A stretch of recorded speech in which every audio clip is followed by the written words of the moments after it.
Hello everyone, this is Don Vippo and I want to talk about the Arc System Works showcase from the Junes of 24th and 2026. So that was yesterday. For me, it's at the time of recording. Hopefully I can get the video out almost immediately as well. So yeah, that was like a very huge showcase. Last year's showcase was a little bit less huge. We got Damon and Baby last year and a few teasers here and there, but nothing really fighting game specific. But this year you probably got notice of it. A new character was announced for Blazblue Centrification, and that will be the focal point of this video, of course. But however, we are gonna enjoy the ride and also talk about not everything, but the highlights that were also shown. Also, we had more fighting game news in general. So yeah, let's first go to a brief overview. We had the Qlipah and Providence Shadow, Demon's Night Fever, and Donutal. I have the trailers open right here, so I can talk a little bit. About the games during the trailer. And this is an interesting. Oh, it's Qlipah in Providence's Shadow. Yeah, this reminds me a lot of Shin Megami Tensei, with like a very cool art style, like the map overview. Also a little bit about Mine Zero. We talked a little bit about the gameplay of this, and what's essentially happening is that you have like a real-time combat, but you see when your opponents are attacking on a grid, and then you can do counter actions. Again, pretty cool, but not necessarily. Yeah, that's what I meant with the not necessarily the game that I need to play at all costs, because yeah, it will be a lengthier one. But very cool stuff, and I actually think we can. Yeah, I guess we can let the last half minute rip. Yeah, we see a little bit of the gameplay here. Really cool stuff, actually. It looks, again, the style is just superb.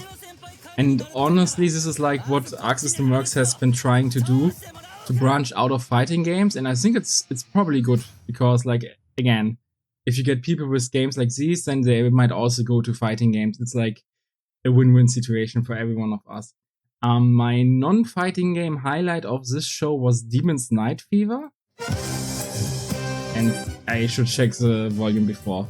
But yeah, Demon's Night Fever. This, I don't know, I haven't researched any of the names. I need to get this video out quick. But yeah, very interesting characters, very interesting style. Reminds me a lot of Disgaea, and I'm a big fan of the Disgaea series franchise actually. I've played all of them until 6, and yeah, then 7 I haven't touched, mostly due to not having enough time. And yeah, it has like a similar twist too. You have like this misdeeds, and essentially when you sacrifice your own characters to get stronger, and also whenever a character dies, they get reincarnated and they get stronger. So your idea is to grind up and up again, like very Disgaea-esque. Still its own charm to it, and a very interesting and funny story. Again, my highlight of the show, as I'm a big Disgaea, I mean second highlight of course, the Blazblue announcement is my highlight. But this is really cool. Like honestly, I could hardly think of anything cooler than that. So that's really nice. Like yeah, my highlight personally of the non-fighting game stuff, and I never learn. Yeah, Donutal is like a space interrogation game. Also you can move to the point where I'm talking about Blazblue, of course. But yeah, this is interesting, mostly for the aesthetics and the idea, but not a game that I would play honestly. So you have these specimens from other races, and races of course, but from other planets, and then you try to get information of them by having paired conversations. Then you can ask each other about each other, and you can then later on invite them to your space, or like to your, I don't know, like a space bar. Also, she is super cute. Yeah, and the cloud wants to touch her tail, so that's definitely something that, yeah. I'm pretty sure if you like this kind of game, if you want something slower, this will be like a really cool one. And yeah, what should I say? I mean, maybe I should be splitting this video now that I think about it. Anyhow, cool game, cute character, interesting characters. I mean, I think she's the only one that really applies to cute, but everyone else is more on the weird side. And yeah, that's what I said about that you can get understanding with them. You can invite them to your international spaceport apparently. Yeah, very interesting but very weird game.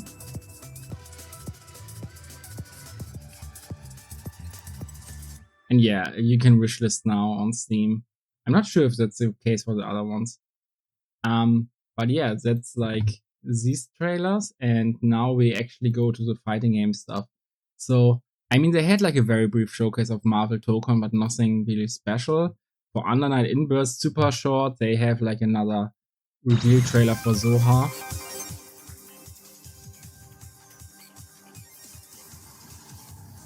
And yeah, I was actually expecting a lot more, especially as she's apparently coming in the summer, which is only going until like September. But yeah, it is what it is. And yeah, she looks cool visually. Again, I have like a love-hate relationship with Under Night, so I'm not sure if I'm gonna try her out. Guilty Gear Strive, on the other hand, Robo teaser trailer. Really cool stuff. Yeah, as I'm personally a Robo fan. I think it's hard to hate this guy. It's a little bit unclear. It's a little bit unclear if this is like Mark II or Mark 1. I suppose it might be Mark II and you have Mark 1 still with Robo. And in his design, I feel like he looks a little bit less like Kai than previously. He looks has some Daryl influences in there, which I think is really cool, like diversifying him a little bit. Okay, but now to the actual big hitter.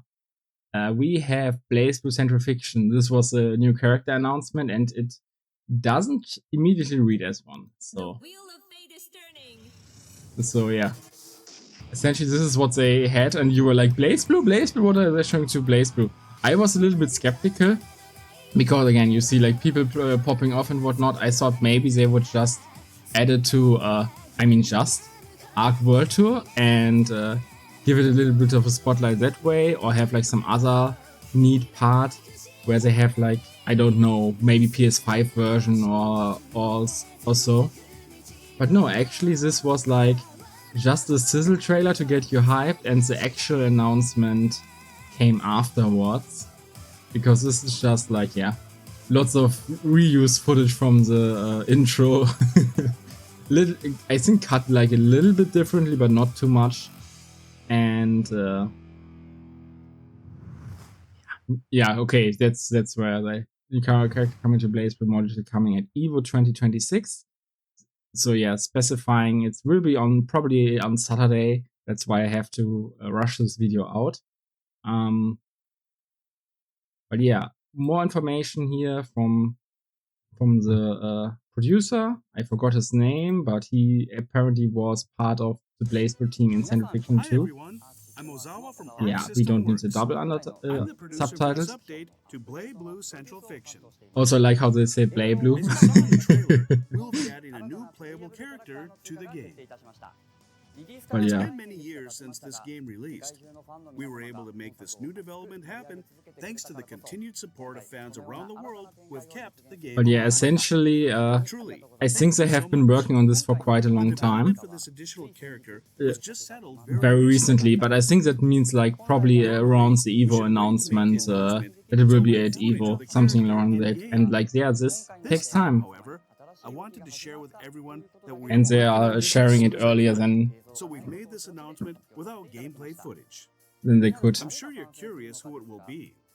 The new playable character is a certain someone who has appeared in the main Blazblue games. Yeah, and this is important, that it's like a certain someone who has appeared in the main Blazblue games, because that actually puts like a lot of theories off. I will still talk about them a little bit, because I might be throwing curveballs.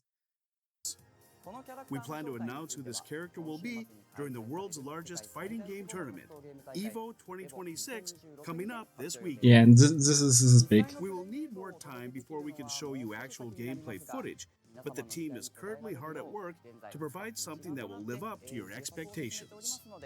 So, thank you for your patience. That's all from me. Thank you.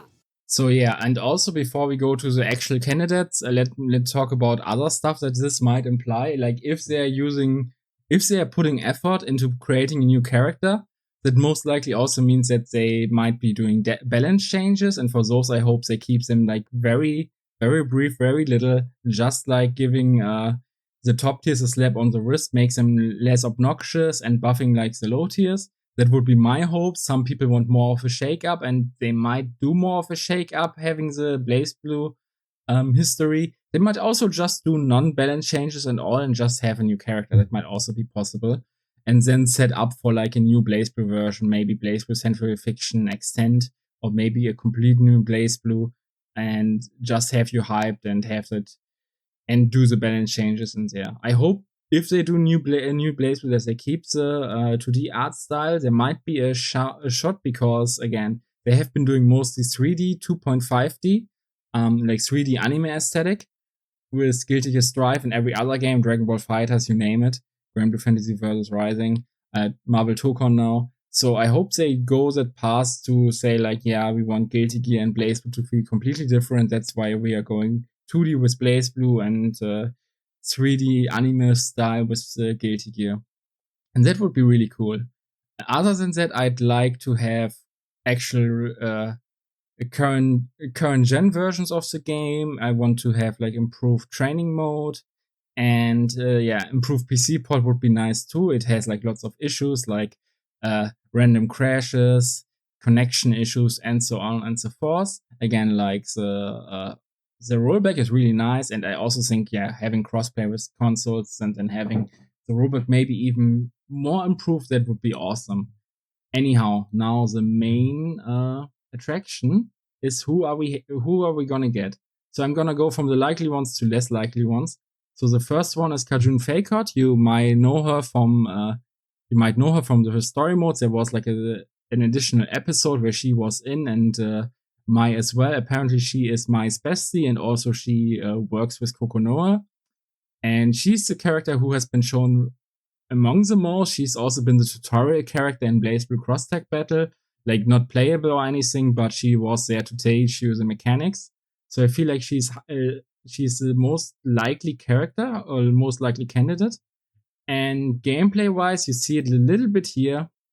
Not too much to go on off, but she has like those vials. So I think she has going to be a little bit of a set play character, having like alchemy as her overall theme on how she fights. So that could be very interesting. Also, she has a butterfly motif, so I hope she has like a little bit of the butterflies like Anji has. That would be cool. Like with projectiles, maybe with stuff. Maybe she can buff herself and debuff her opponent. I mean, those characters were hated if we remember Android 21, but that's a possibility. And if she makes it, then she is probably the coolest. And apparently there's also Red Grimoire that she's supposed to hunt down. I'm not too familiar with her because I'm not too familiar with the lore outside of the main games, which actually probably makes me a little bit better to do like the predictions here. The next one, Homura Amano Hokusaka, he has been in the story a lot, mostly being the protected one from Bang and Kagura. And as he is Tenjo's successor. I hope like you guys are up on your stuff because I might be spoilering you with this. Yes, I have no clue how he is supposed to play if he were to play. Like he's just a child, right? But he could have like some super nasty thing because that's usually the thing with the childs here if we have Platinum and Karl to judge by. So fairly, I think somewhat unlikely because he's not really known to be a fighter, but they might just change that. And then we have Homura Amano Hokusaka, a character everyone forgets the name of, so I wouldn't put him that high. So actually I should have talked about Trinity Glassfire first. Like she's one of the 6 heroes. She has like, I think she has mostly healing magic like Celica. And she was sealed within Platinum stuff, and then later on was also shown in the intro for Jin because he helped him out. And yeah, generally I have no clue how she's supposed to be playing. Another magic wielder. So it could be like a little bit of a spin between Celica and Nine. Not my favorite character at all. Would make a lot of sense in terms of like lore. More so than Karjun, I think, but I feel like Karjun has more potential as a character and generally is more prominent in the games. Because she has been like mostly a side character, even though her role within the world of Blazblue is very, very important. Now the next category are the asset flips, and yeah, the most prominent one, Torakaka, you see her in Tau Super, and they could just take Tau and change the sprites a little bit, get Torakaka, give her like different properties, have new character, kind of like a Lambda 11 and New 13 situation. I honestly don't think they will do it because it would be like promising you a big, big meal and then giving you a slice of bread. I mean, I'm German, I like bread, but so I'd also like Torakaka, I wouldn't mind that. But still, I think they are going to go with something more, something bigger. So I feel like that makes her maybe a little bit less prominent from the asset flips. And yeah, how she'd play probably like Torakaka, but a little bit more controlled, I'd say, because that's the entire thing that Torakaka is actually smart and she's trying to mentor Tau because Tau has the potential but not the brains. Yeah, next one, this is a stretch. White Justice, like you see from Blazblue Alternate Dark War, but in the credit sequence or in the end sequence of Blazblue Central Fiction, we see Hakumen, but but the Susanoo unit is apparently controlled by Tsubaki, as you hear in the voice when they have like I think Hakumen then talks to Rachel, and you hear Tsubaki's voice. So I feel like they might retcon this a little bit and give her like the White Justice outfit. I'm not too familiar on how that was lore wise. If that's just like, okay, she got more use, and then like the Susanoo unit changes appearance when it's equipped by Terumi, right? When he becomes Susanoo, kind of like maybe she gets more used to it, and then it also changes to that appearance. Because again, maybe the Hakumen Susanoo unit is like the Jin version of that, because it seems to have some morphing qualities.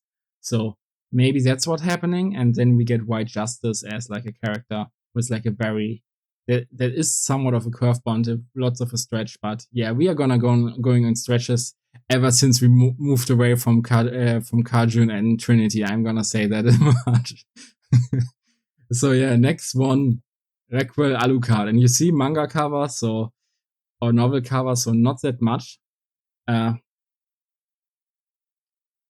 But yeah, apparently she was used as part in the spirit in Cross-Tech Battle, and she also took over Rachel's body very briefly in Central Fiction. So that could be like somewhat other. You see here her with the costume. Another asset flip. Again, I don't think it's that much that possible. She doesn't play that big of a role. Also, I forgot to say about White Justice.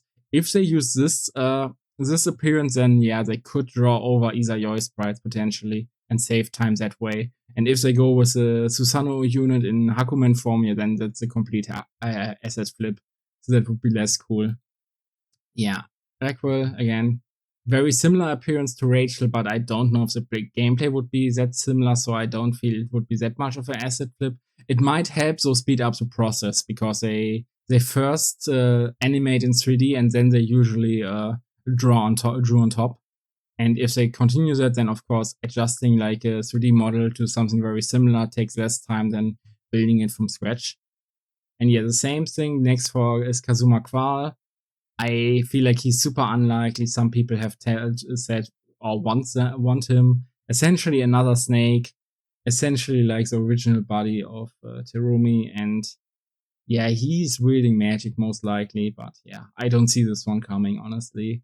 But he would be like time saving, probably pretty good, because they could draw over Hazama or like use his model and then change the animations and draw over. Again, this is like the thing for all of them. They have like similar enough models in the game or like in the production that they don't have to create completely new ones. But yeah, very unlikely. But now we are gonna go get to the curveballs. And I actually forgot to group one of those. But yeah, my most wanted character actually. Like, very minor character, Linfa, apparently pronounced, or Rinfa. Light, she's understudent more or less. And yeah, she doesn't really have much of a fighting presence in the game.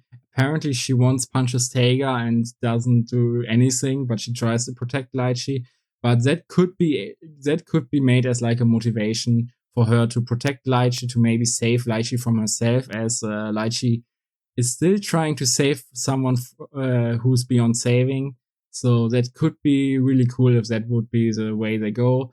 In terms of gameplay, I mean, she's a small one, right? So you're not gonna have like super crazy range or anything. So I definitely expect a speedster, and as a weapon of choice, maybe like acupuncture needles, very similar to what I said about Kajun. You could work with debuffs. You could make them work like bang nails in a way.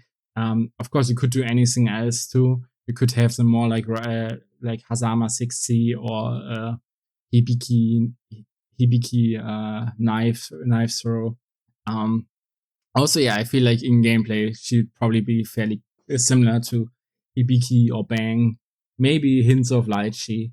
Again, my favorite character is from those bunch, just because ever since Blazblue Calamity Trigger, I saw her design and was like, I hope she becomes a character at some point. Never became a playable character, but yeah, that's how it is, right? I mean, it's totally fine if she doesn't. I guess like Kajun definitely deserves it more, but that would be a curveball I'd be happy about. Yeah, Totokaka, again, is also known as the Kaka Tribe Elder. I mean, I guess they could reuse a little bit of Jubei and then have them like maybe a little bit different. Again, also a little bit of an asset flip now that I think about it. Somewhat prominent character in the story, not too important, so I also have don't think we will get them, but they are in the game actually. And yeah, Clevis Alucard, also very unlikely. I think there was like one illustration of him in the game. He is Rachel's father, so we could have like some more wind shenanigans or some other element, because they are vampires, they just do what they please. But again, I don't think we will get this guy. Yeah, last one, I feel like they are their own category, where it's like, it's a bit of a stretch to call them in the game, you know? So first of all, we have Alpha 01, which is supposedly the parent, or like the mother of Jin, Noel, or Jin, Saya, and Ragnar. And the first Murakumo unit looks a lot like a fusion of New 13 and Ragnar. Could have like I think someone made like some sprite edits. Could be like could be really cool. Could be a mixture of Ragnar and New, like, you know. But yeah, I don't know. I don't necessarily see it, because yeah, she hasn't been in the story at all. So being like, yeah, she was in the story. But to be fair, they have thrown curveballs in the past, like when they announced the characters for Chrono Phantasma Extend, they were like Celica and a certain character who helped Ragnar in the past, and then we got Lambda, you know. So that's a bit weird. So the phrasing also might make the asset flip category more relatable. But yeah, last but not least, we have, or last and not least, actually think she has a higher chance. We have Jusan, which is essentially New 13 after she graduates from being a complete psycho, and she is from Blazblue Dark War, and she takes on like the Ragnar's broken claws, and yeah, also does not use her Murakumo power anymore, fights with a blade, and yeah, I mean, I think that could be a thing where they want to take the Blazblue game direction. You know, a little bit of a Street Fighter 5 Luke situation. They're gonna trying to stall for the next game, and they put like a game from the next character from the next game into the previous one. I think that might be likely. So yeah, guys, I think this is all I wanted to say to talk about. Probably, yeah, it's a longer video than I thought already. But yeah, that definitely makes the sections in the beginning less less problematic, you know, you can just skip. Yeah, if you want to see more from me, mostly go on twitch.tv/donvippo, because I stream Blazblue every week on Sunday. And other than that, I have a tutorial content in the work and other essays, but I can't do any promises. I'd appreciate a like and subscribe either way, and wish you a wonderful day. And if you're watching this before Evo, a great Evo. And if you're watching it after the Evo, tell me how wrong I am in the comments. And also, will tell your prediction, put your prediction into the comments as well. I'm very eager to hear it. Yeah, thank you very much for watching. I wish you a good one, and bye-bye. Bye-bye.